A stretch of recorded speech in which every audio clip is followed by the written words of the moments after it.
El sábado 26 de abril de 2025 se inscribe en la historia mundial y lo hace como el día del último adiós a Francisco, un funeral papal que congregó a fieles y a dignatarios de todo el mundo.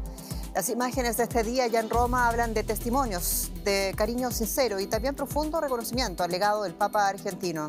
Soy Jenny Pérez y en Berlín para Deutsche Welle. Destacamos. Los restos de Francisco descansan en la Basílica de Santa María la Mayor de Roma. Una multitud de feligreses y decenas de jefes de Estado y de Gobierno asistieron a los funerales del Papa latinoamericano. Y antes del funeral del Papa, Donald Trump y Volodymyr Zelensky se reunían brevemente para hablar de la paz en Ucrania. Por última vez, Trump lanza dudas sobre la real voluntad del Kremlin por alcanzar un alto el fuego. Y el primer ministro pakistaní Shehbaz Sharif aseguró que está abierto a una investigación neutral sobre la masacre de turistas, en su mayoría indios. El hecho reavivó las tensiones militares entre dos rivales que poseen armas nucleares.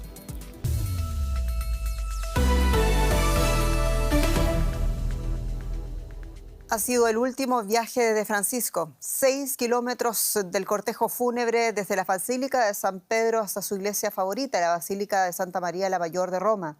Más de 250.000 personas y cerca de 50 jefes de Estado y de Gobierno acompañaron al Papa en su último trayecto. Con el último adiós a Francisco ahora se inicia un proceso para elegir al futuro líder de la Iglesia Católica. La crónica de este día histórico en nuestro siguiente informe. Último adiós al conocido como el Papa del Pueblo.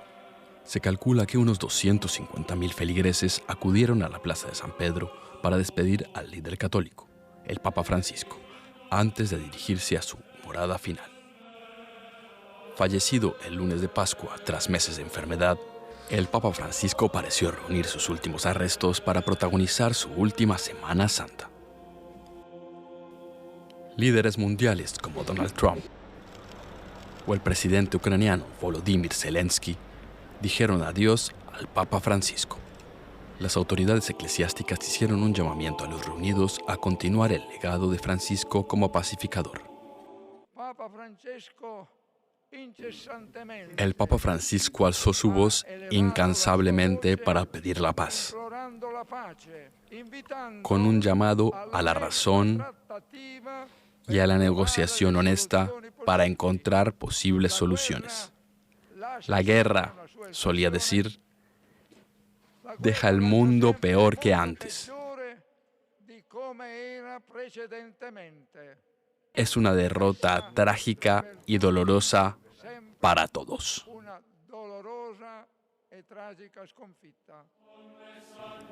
En sus 12 años como líder espiritual de la Iglesia Católica, Francisco fue conocido como un reformador, que intentó acercar a la Iglesia a las comunidades marginadas, las poblaciones indígenas y los pobres.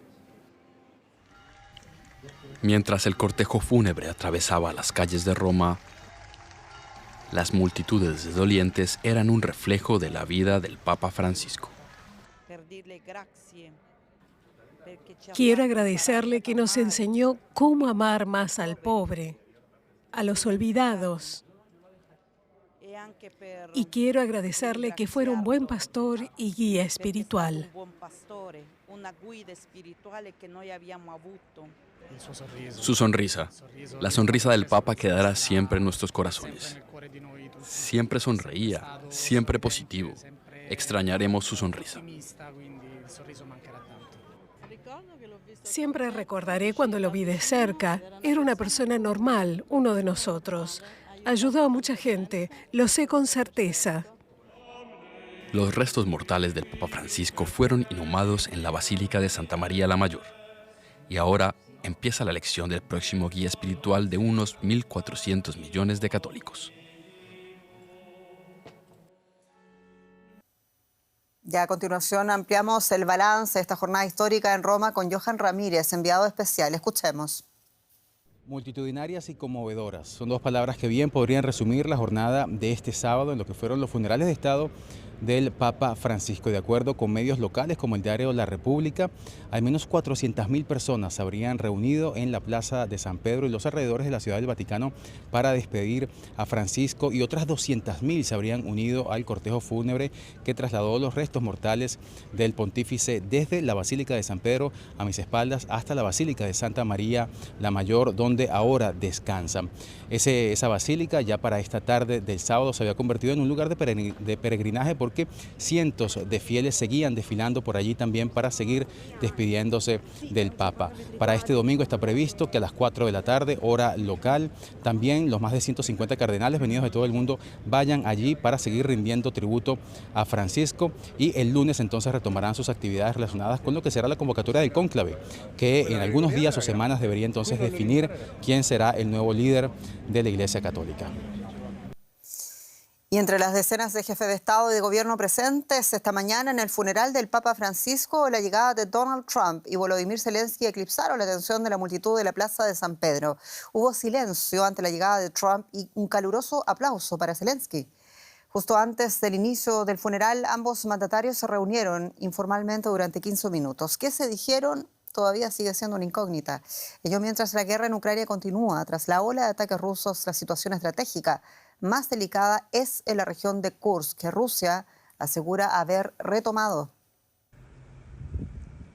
Soldados rusos patrullan las calles de Kursk tras las afirmaciones de Moscú de que ha recuperado esa región. En agosto pasado, algunas partes del territorio fueron capturadas en una incursión ucraniana sorpresa.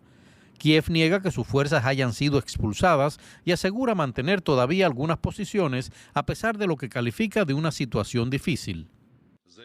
Durante una entrevista televisada con el presidente Putin, el jefe del Estado Mayor ruso también reconoció por primera vez la participación de Corea del Norte en la guerra. Me gustaría destacar la participación de la República Popular de Corea en la liberación de la región de Kursk. Respondiendo al Tratado de Asociación Estratégica Integral entre nuestros países, Corea brindó una asistencia significativa para derrotar al grupo invasor de las Fuerzas Armadas de Ucrania. Este anuncio ocurre tras un encuentro entre los presidentes de Estados Unidos y Ucrania minutos antes del funeral del Papa Francisco. La Casa Blanca calificó la plática de muy productiva. Zelensky, por su parte, afirmó que tenía el potencial de convertirse en histórica. Mientras Zelensky se reunía con el premier británico Starmer y el presidente francés Macron, y poco antes de regresar a Estados Unidos, Trump publicó en Truth Social que no hay razón para que Putin esté disparando misiles contra áreas civiles, ciudades y pueblos en los últimos días. Me hace pensar que quizás no quiera detener la guerra, y se preguntó si Putin tiene que ser tratado de otra manera mediante sanciones bancarias o sanciones secundarias. Demasiada gente está muriendo. Desde la tensa entrevista en el despacho Oval de febrero, esta fue la primera reunión entre Trump y Zelensky. La conversación del sábado en la majestuosa Basílica de San Pedro parece haber suavizado, al menos temporalmente, las relaciones entre ambos líderes. Y más temprano, el periodista experto en Rusia, Ricardo Marquina, nos hablaba de la importancia estratégica de Kursk en el curso de la guerra en Ucrania y las negociaciones para la paz. Escuchemos lo que dijo. Bueno, esa Kursk sería si estuviese bajo poder ucraniano, importante para, a la hora de sentarse a negociar un intercambio de territorios, quizás recuperar Zaporilla para la parte ucraniana, pero eso parece que se ha esfumado completamente. Rusia, según sus fuentes oficiales, según el presidente Vladimir Putin en un mensaje televisado, ha dicho que Rusia ha recuperado completamente el control de Kursk. La parte ucraniana lo niega, dice que todavía quedan tropas ucranianas en la región. Esta es una de esas situaciones en las que es imposible verificarlo, porque ni rusos ni ucranianos permiten la presencia de prensa independiente en la zona, con lo cual no podemos verificarlo. Lo que sí que sabemos es que la presencia ucraniana en Kursk, en esa región rusa de Kursk, tenía las horas contadas, los días o las semanas contadas, porque era una situación francamente insostenible ya desde este verano, con lo cual sí es muy posible que ahora mismo Ucrania haya salido de manera completa de la región rusa de Kursk. Ricardo Marquina, muchas gracias en Tallinn. A ustedes. Y por segunda noche consecutiva, tropas de India y Pakistán intercambiaron disparos a lo largo de la demarcación en la disputada región de Cachemira. Continúa la tensión entre ambos países tras ese atentado esta semana contra turistas perpetrados en la Cachemira, India. Soldados indios montan guardia en un puesto de control en Cachemira. Aumentan las tensiones en la región en disputa, una de las zonas más militarizadas del mundo. Tras un ataque contra turistas que dejó al menos 26 muertos, India y Pakistán han entrado en una peligrosa espiral de escalada. A ambos lados del puesto fronterizo Attar y Wagah, los ánimos están muy caldeados. India ha revocado todos los visados para ciudadanos pakistaníes e Islamabad ha respondido con la misma medida. Ahora pakistaníes e indios con parientes a ambos lados ven cómo sus familias se desgarran.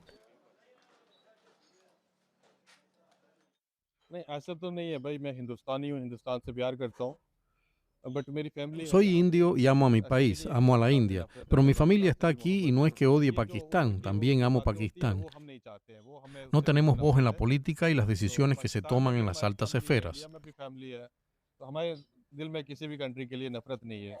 Aunque mis hijas son ciudadanas pakistaníes, ¿por qué no se me permite entrar en Pakistán? ¿Qué he hecho? ¿Cómo vivirán mis hijas sin mí?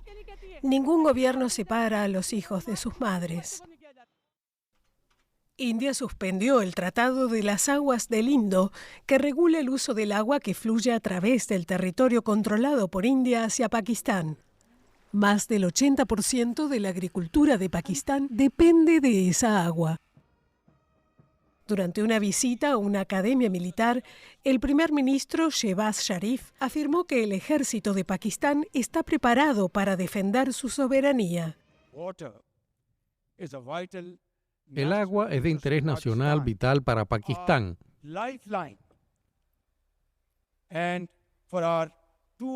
Fuente de vida de nuestros 240 millones de habitantes. Que no haya duda de que su suministro se defenderá a toda costa y en cualquier circunstancia.